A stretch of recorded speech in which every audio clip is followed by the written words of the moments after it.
Science Minute Modcast with his mates, Perry and Sadia. Episode 179. The final topic for today is with good old Apple.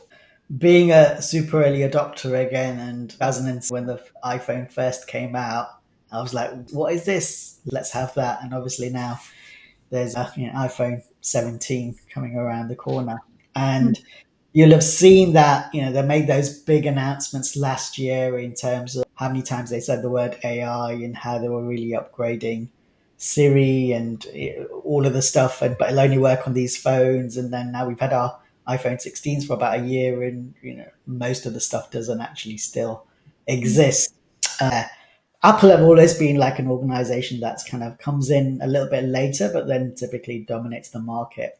You might have seen the news more recently around these rumors that they're thinking about just outsourcing Siri to third parties. So I think it's either Claude or OpenAI, and just letting them deal with it. And they've got two of their most senior execs on the case now, which is quite a thingy. But yeah, love your thoughts on just on one hand, you think they're like the richest, one of the biggest companies in the world worth trillions, but surprisingly, they've not been that great at really bringing the AI to the phones. And just because you're big doesn't, and you've got lots of money, doesn't necessarily mean you're going to be that innovative. So yeah, thoughts on that story. And I think there's still time for the small man to still kind of succeed. Well, I've heard an interesting story why it's sometimes difficult to innovate for Apple. It's because they're so big. If they do something, it goes to all the phones, all the iPhones. And there's a huge risk if they fuck up, then it's a big time crash, right? On the other hand, really, Apple, really, where are you? Do something cool and outsourcing it to OpenAI. And it seems like on the internet, there's always one winner, and who wins. And there is a battle going on who is becoming the biggest AI platform on the internet. And in real analog world, everything can be there, but on the internet, it seems like there's always one winner. Who is the biggest marketplace? What is the biggest shop? It's Amazon, the biggest marketplace, eBay, etc. It would be in that, because that's a phenomenon that's going on anyway. Maybe this is a very strategic move from Apple, but it would be cool if they would be very bold and Steve Jobs like, and to say we're doing it differently. And in that way, I would love to work together with Apple.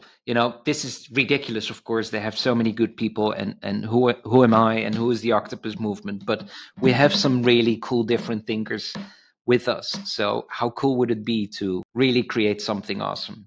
They should do it themselves, in my opinion. I'm a huge Apple fan, so that's why I'm saying this. Before you respond, Satya, you might have seen that Jony Ive, obviously legend from who designed the original iPhone and has been involved with Apple for many years. He created his own like stealth startup, right? Which OpenAI have spent billions actually acquiring. No one quite knows what it's going to do, but apparently it's going to do mobile phones did for communication, but just in a completely different form. So I can't wait. I'm very excited about it. we're gonna have to get one, right? But Yeah. so maybe it's like, yeah, I think just to your point, Perry, sometimes when an organization gets so big and then you've got all that decision making and decisions are difficult to kind of get through the consensus, maybe it is better to just say, okay, let's just start another company from scratch and see where that takes us, and get back into that sort of more scrappy startup kind of mode.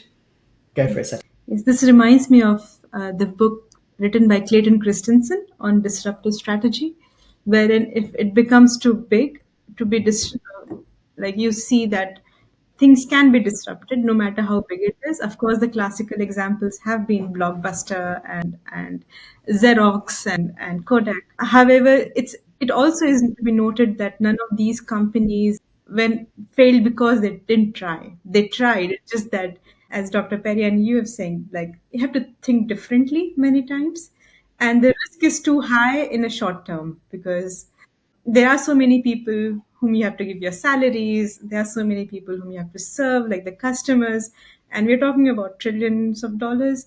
And to immediately pivot is like a game that you never know what's around the corner.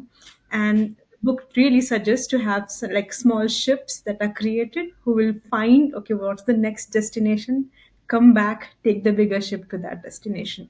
I think that would be something that I think Apple is doing. And let's see whether they how successful they are, because maybe Apple had a good heyday and we are going to see something very different coming out.